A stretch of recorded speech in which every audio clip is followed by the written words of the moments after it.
Mackinac here on Birds 365 on a non-football Friday. Will it turn into a fatality Friday? We are joined by our buddy from Sports Illustrated, John's running mate, Ed Kracz. And little did we know that Ed Kracz had the best sources in the yachting world. I just did not know that that was the case. So since you were the first to note that Jeff was cooling down and out looking at potentially luxury ships, we are going to allow you to officially tell us, is it St. Martin or St. Martin? I think I'm going to go with St. Martin. You know, it's straight up just regular Martin. Yeah. Just straight up St. Martin. Yeah. What ugly Americans we are. I want to go San Martin. I don't know why, but I want to try it. It sounds better than St. Martin. Sounds more refined, but I don't know if it's actually right. Yeah. It's not about right. It's about being more refined. I digress. I'm sorry, Ed. Yeah.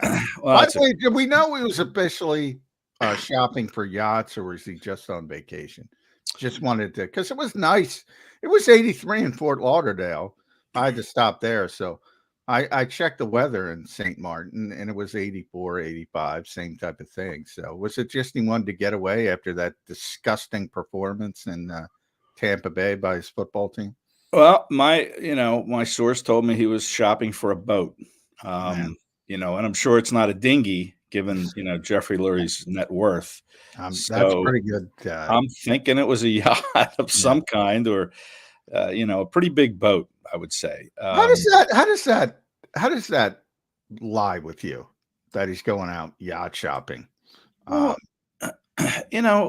maybe he's one of those people that, to feel better about something that just happened, like the Eagles season ending, he goes out and shops and spends money and feels feels better about things. Maybe it's as simple as that. Maybe he said, you know what, I'm so depressed that this season is over. I'm going to go out and buy a bigger boat. I'm going to buy a better boat, or just buy a boat in general, just so I feel better.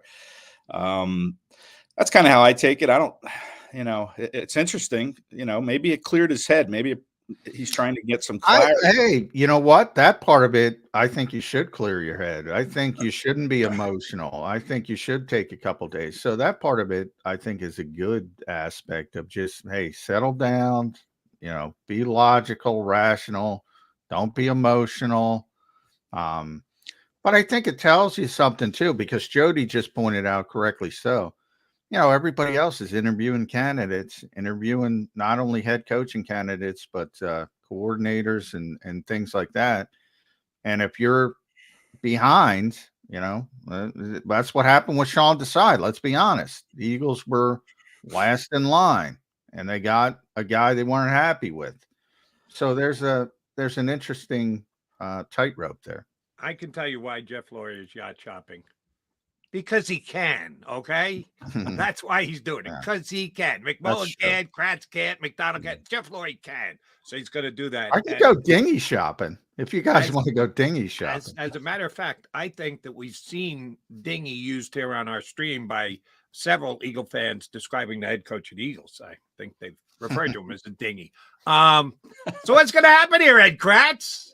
Big meeting, powwow today. Is Nick Sirianni, if he has to sell himself and his future vision of the future, if he has to accept any suggestions / mandates that he gets from Lurie and Roseman, how's it going to play today? Do you think John and I have spent the better part of the last 10 minutes talking about how the coach could shoot himself in the foot? You think that's got a chance of happening today?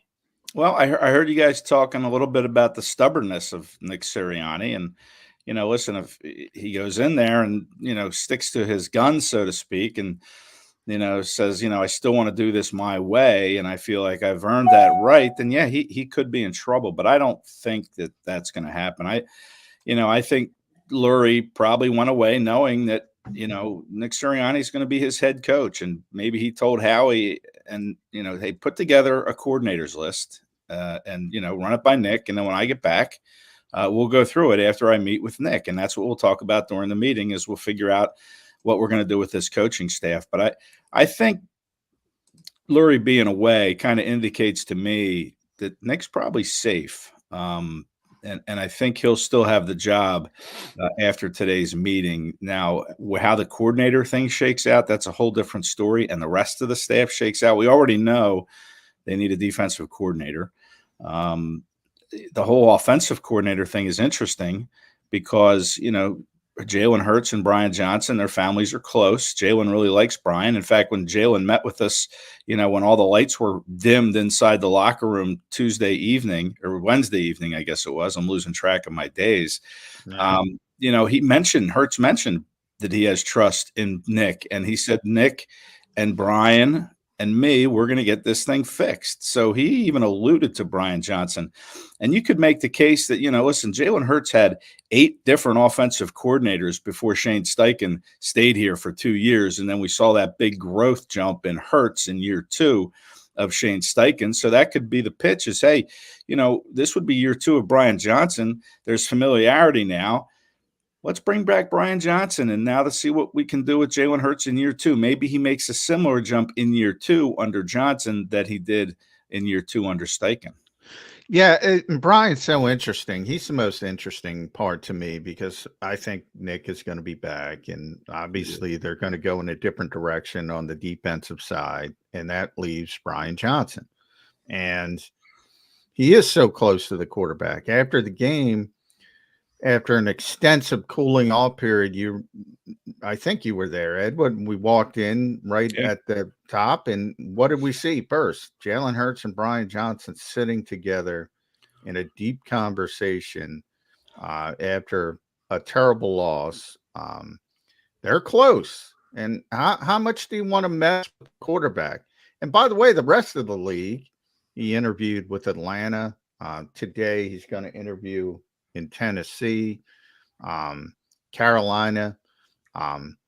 They like Brian Johnson. He seems to be well respected. Now, I don't think he's getting a head coaching job. You never know. I look at Carolina and I say, not a well respected organization. They're not going to get plan A. They're probably not going to get plan B. They might even not get plan C. So they might end up on a surprise. And that's the one avenue I could see Brian getting a head coaching job. But I don't think it's likely. And if he doesn't, and you fire a guy who's getting all these interviews to be a head coach, boy, that's rare. I'm trying to think of, do you ever remember that happening?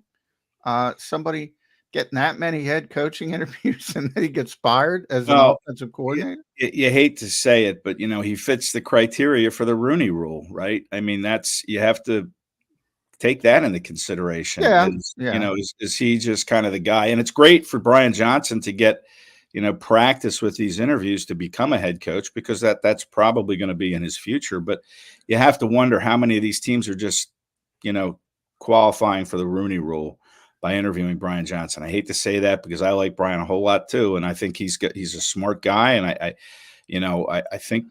think he could be back, to be honest. And we saw that with Shane Steichen in his first year with Jalen Hurts. I think he had a job interview for a head coach too. He didn't get it, but it was good practice for him, and he came back year 2. We saw the jump in Hurts, and that led to the job with the Indianapolis Colts. But, John, you mentioned the fact that, the Panthers aren't a well-respected organization. That's something else Lurie has to think about here.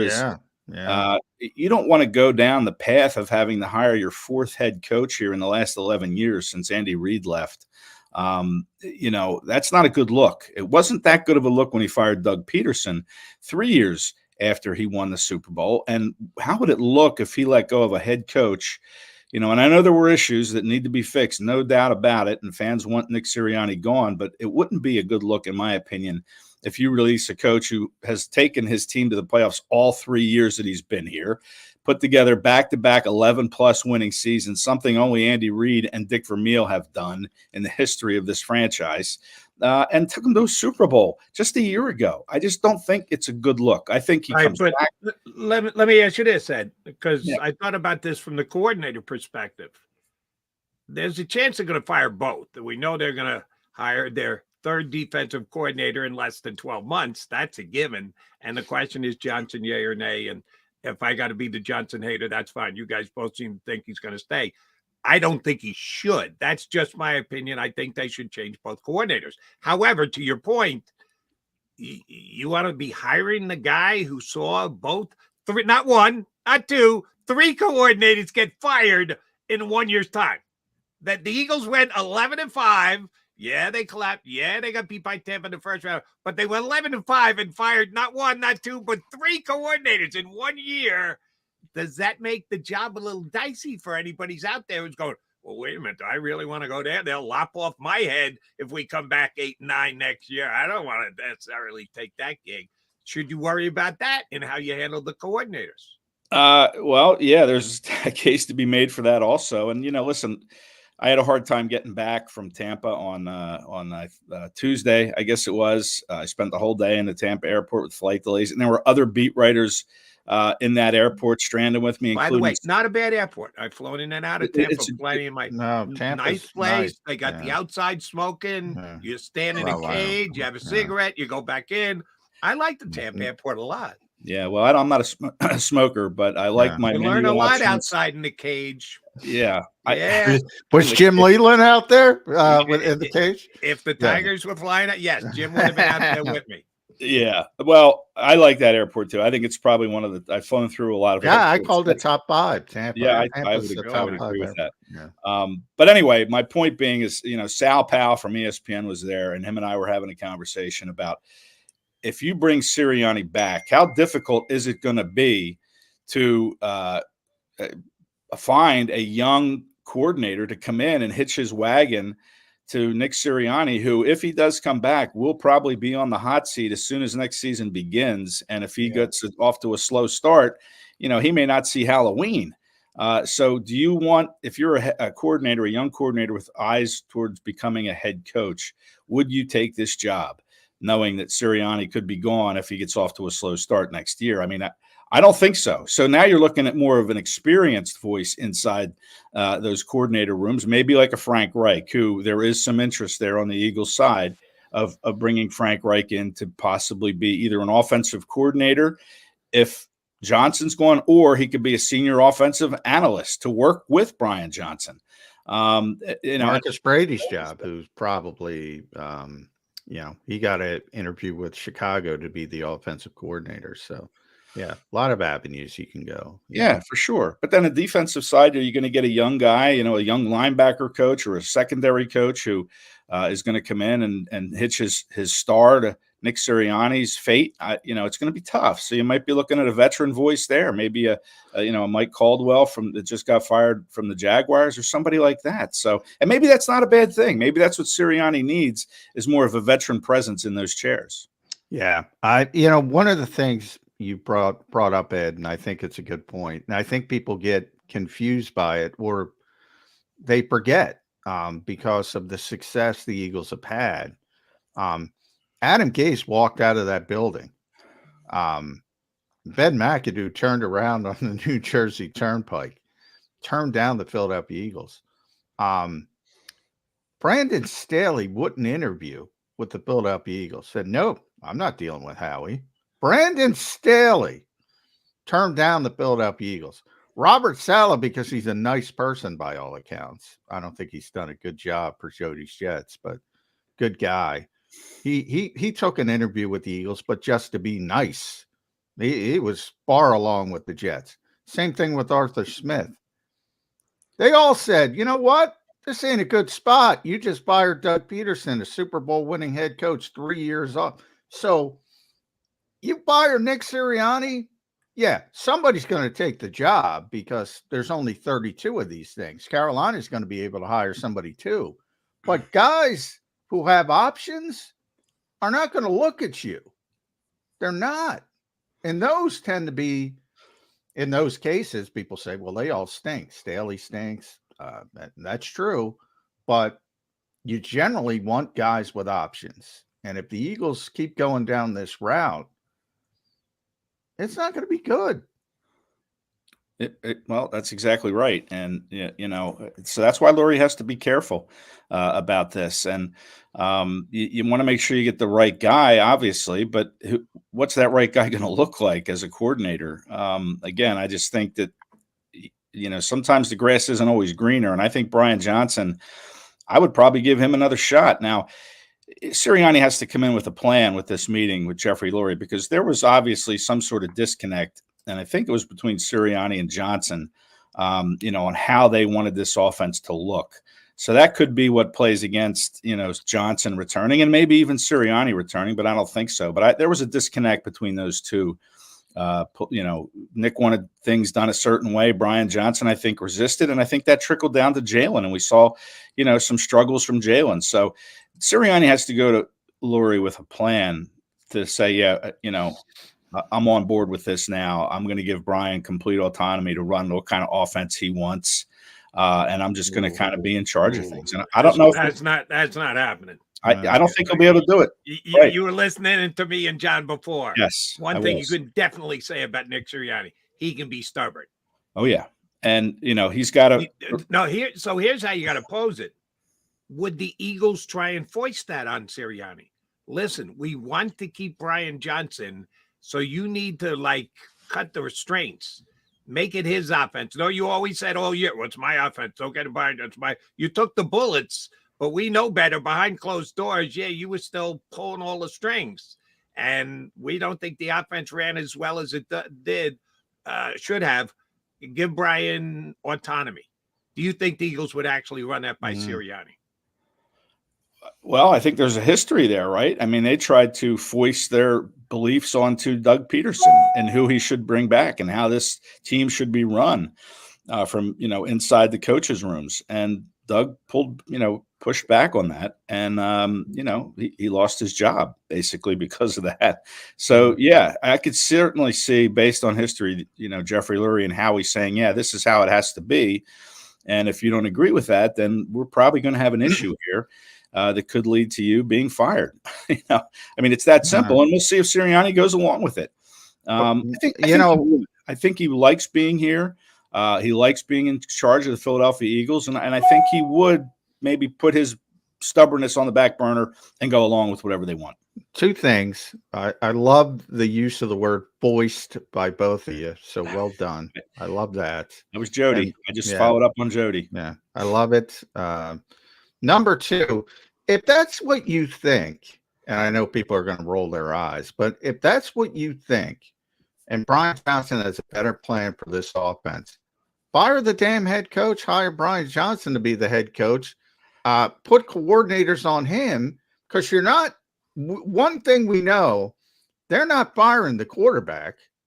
So you're trying to accentuate the strengths of the quarterback as much as possible and trying to get him back on the right path. If that's truly what you think, that's what you should do. Not try to force, hey, Nick, go sit here while Brian runs the offense and Jesse Minner or anybody else they hire runs the defense, and you just defer on kickoffs. I don't think that's going to work. I don't think that's going to work. That's interesting. That would certainly, as a journalist, I always root for the story, and that would be an amazing story if they had. Let me give both you guys a story, because I can see that I see this very differently than you two guys. I think Brian Johnson stunk this year, between you and I. I think he did a lousy job. I don't know the inner workings behind. Was Nick basically dictating terms? He made it sound like he gave Brian a lot of latitude, and Brian was calling the plays. It's my offense.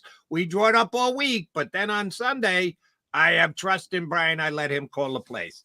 I think their play calling was brutal this year. For the amount of talent that they had, the best offensive line in football, 2 number 1 wide receivers, a top 7 or 8 tight end, and the offense played the way that it did, specifically the last 7 weeks of the season. What the F? So I think Brian Johnson did a lousy job. And John has continued to suggest, well, you don't want to upset the quarterback. He's his guy, and you don't want to, you're committed to Jalen, which I agree with. Of course, you are $250 million. Yeah.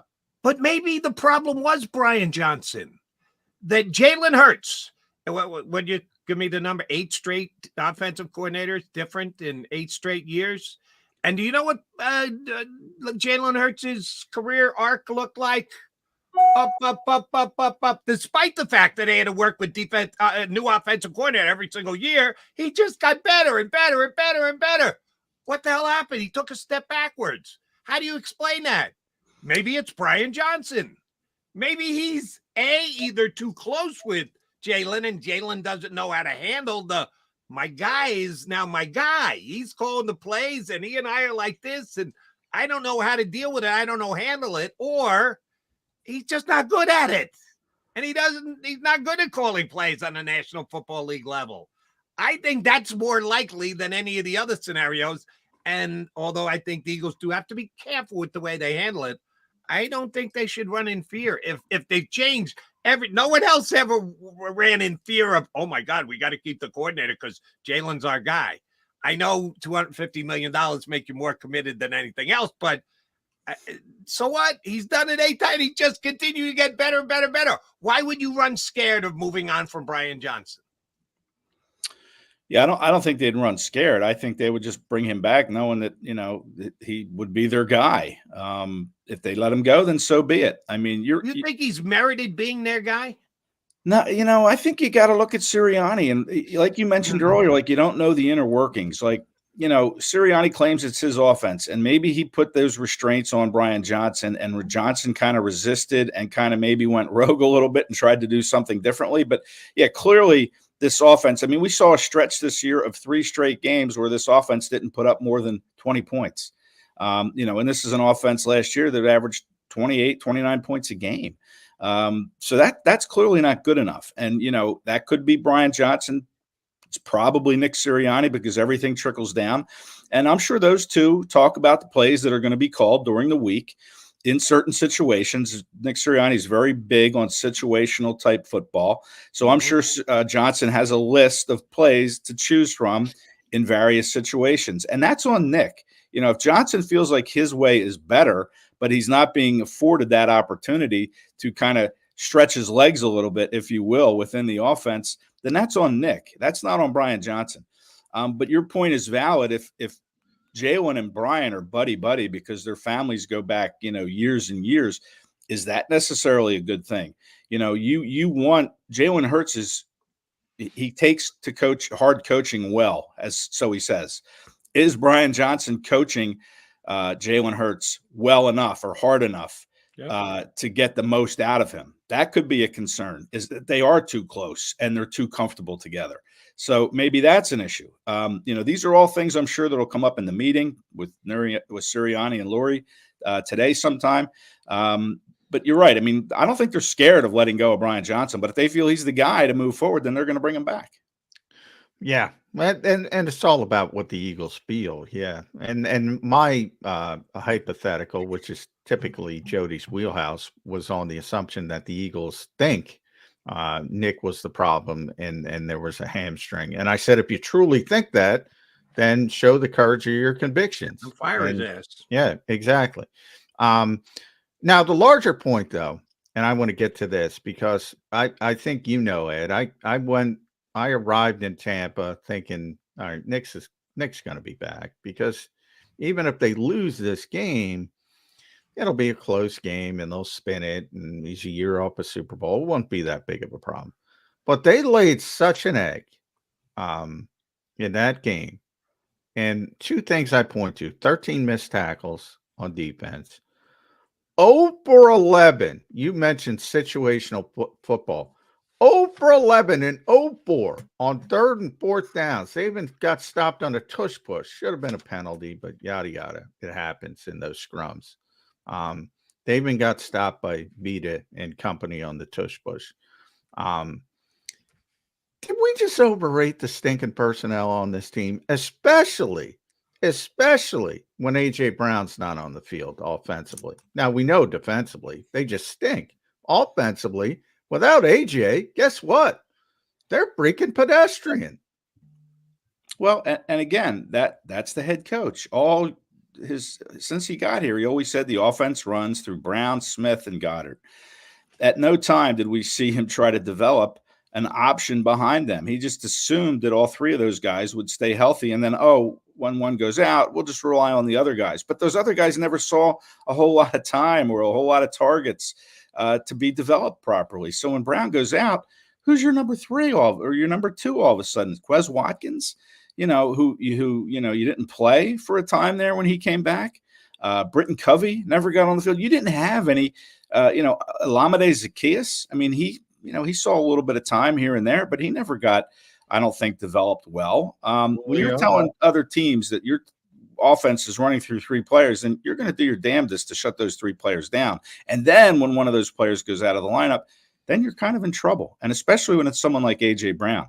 We saw it in the Giants last game of the year when he hurt the knee in the first quarter. They scored 1 touchdown against the Giants, 5-win team.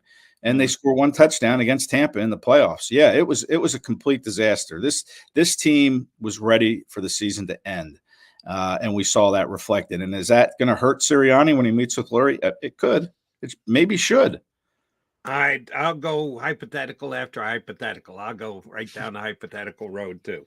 Let's say Sirianni keeps his job and he gives the picture for Jeff Lurie to look at. Here's how I would move going forward, and Jeff likes enough of what he hears, and whatever suggestions they're going to give him as far as coaching staff changes, he rubber stamps them.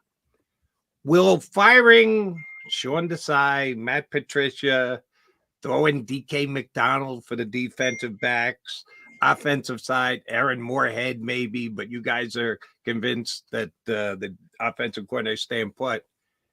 Is that enough scapegoating, to use John McMullen / Jeff Lurie's favorite word? Is that enough of a scapegoat list? The 2 defense coordinators, maybe 1 defensive backfield coach, maybe 1 wide receiver coach, or does there need to be more blood on the floor? They got a pretty big tab to pay for the way they finished this season. Is just 1 coordinator and some position coaches enough to go, all right, now we got it? Well, among the fan base, no, probably not. No. They want the top. They want the head chopped off at the top of this organization, and it's not going to be Howie, even though, as John mentioned, is the personnel good enough? I mean, that's certainly something to analyze. He can't escape blame here either. I mean, a report came out of Chicago. I think Clay Harbor had it that T.J. Edwards said Howie never reached out to him when he hit free agency. Yeah. Never tried to bring him back. By the way, I'm glad, because everybody, and I was part of the problem with this, because I was speculating why TJ might have left. And I said, he's from Chicago. I talked to him many times over the years. He was a Bears fan growing up. I said, maybe he wanted to go home, but I saw no evidence, and I got no evidence the Eagles offered him anything. And now we know they didn't.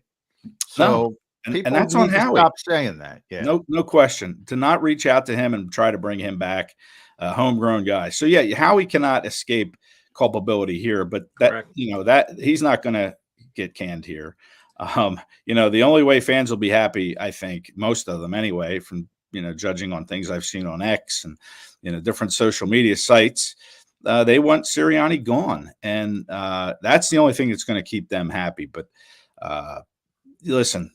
There's a lot of fans out there that still support this team, obviously, and it's been a successful franchise. And you have to think about that too. If you're Jeffrey Lurie, is if you get rid of a coach who had all these accolades in the first 3 years, you run the risk of becoming the Carolina Panthers, like John said.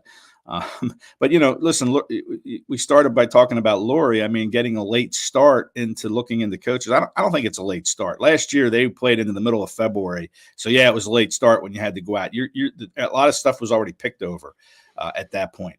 Now here we are. The divisional round of the playoffs hasn't even begun. Right, starts tomorrow, and the Eagles are probably already formulating coordinator lists. So I don't think it's late at all. I still think there's a lot of good candidates out there, but you have to find one that's going to want to come if Sirianni's back, who's going to want to hitch his potential head coaching star to Nick Sirianni and Sirianni's fate. All right, here's the names on defense: Sean Desai, Matt Patricia, Tracy Rocker, Jeremiah Washburn, DJ Elliott, Tyler Scudder, DK McDonald, Tabor Johnson, Rennell Williams, Mike D'Angelo. Those are the Eagles' defensive coaches. Some more important than others. Interestingly enough, I think Tyler Scudder is the name to keep an eye on. He's very close to Nick Sirianni. He was his personal assistant before he got promoted to assistant linebackers coach. That's the kind of thing you see if Jeffrey tweaks. I mentioned it. Kevin Patullo's obvious because everybody knows Kevin. But Tyler Scudder's less obvious. And that's something where if Jeffrey Lurie wants to be a you-know-what, he can say, you got to move on from Tyler Scudder. And that could create the rift. It's interesting.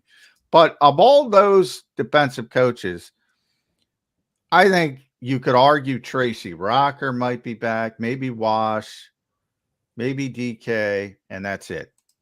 And that's it. I think that's enough scapegoating for Jeffrey Lurie.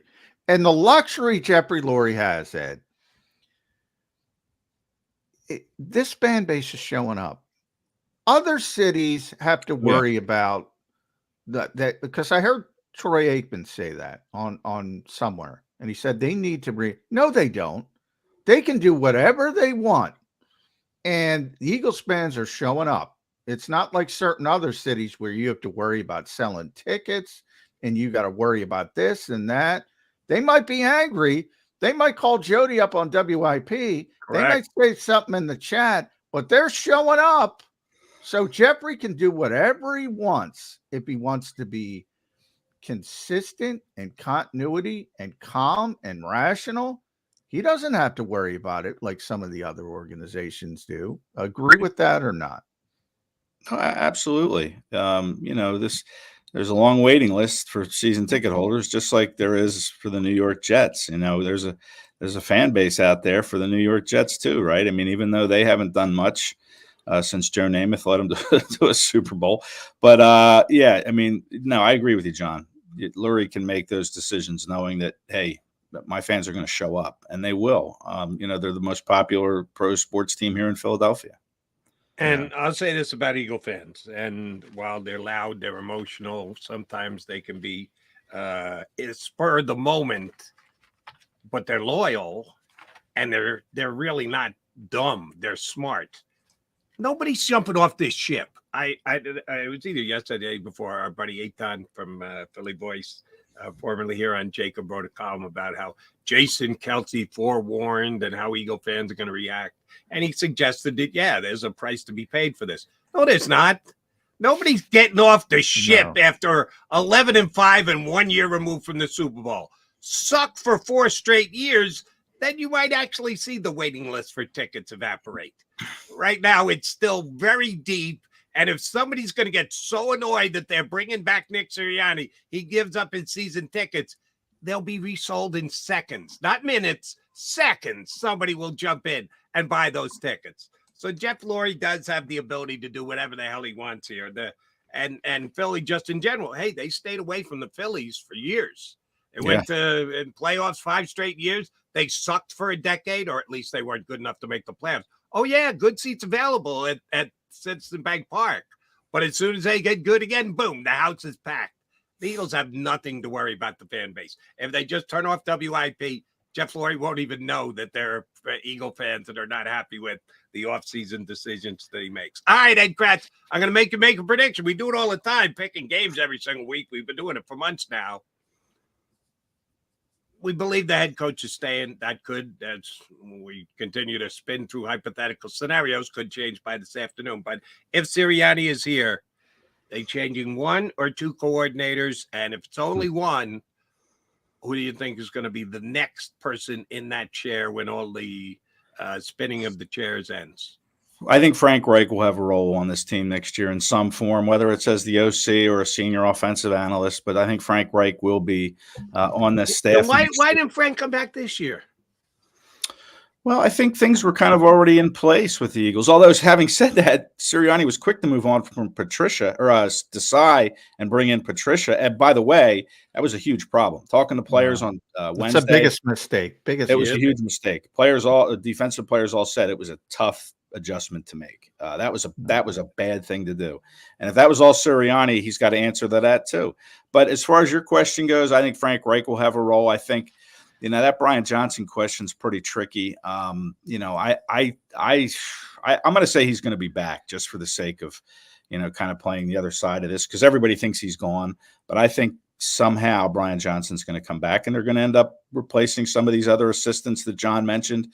And Jeff Stoutland has to answer for some things too. I know he gets a big pass. But this offensive line, and he's the run game coordinator, they couldn't block in the run game for weeks and weeks and weeks after getting off to such a good start. They had a hard time picking up blitz protections. Now, I know there's more than, just your offensive line in play here, but, Stoutland gets a pass, and he is a great coach, but he's got to answer to some things. This offensive line did not block well in the run game late, and that's a problem. All right. So, I think a lot of these assistants are in trouble, but I think Johnson comes back, Sirianni comes back, and they'll probably bring in Frank Reich. Defensive side of the ball, I have no idea, but it's going to be somebody new. All right, send your hate mail to @Kracz.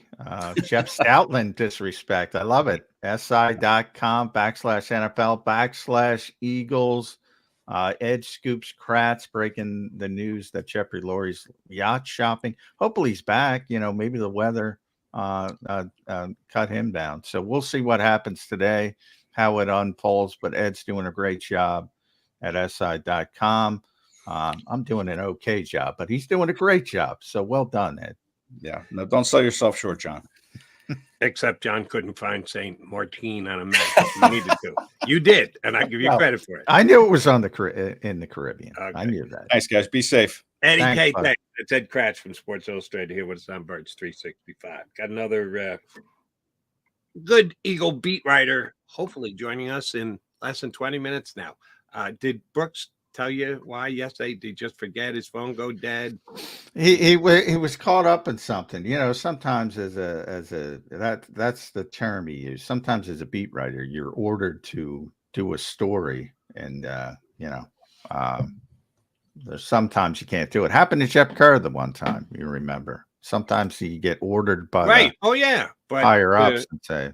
To Kerr's credit, he did text and say, "Yeah, I caught up in." Well, that would have been nice. Yeah, that part would have been nice. Brooks kind of fumbled the football on that one, but we're giving him another shot. Sometimes you cough it up, you got to hand it right back to him and go, "All right, prove that was just an anomaly." So Brooks Cabina from The Athletic is scheduled to join us coming up in less than 20 minutes here on Birds 365. Hey, guys, Birds fans, here's your chance to save up to 40% on your car insurance right now from one of JAKIB Sports' great partners. Here's what you need to do. Call managing partners Jim and or Fran and tell them you're a friend of JAKIB Sports and Birds 365.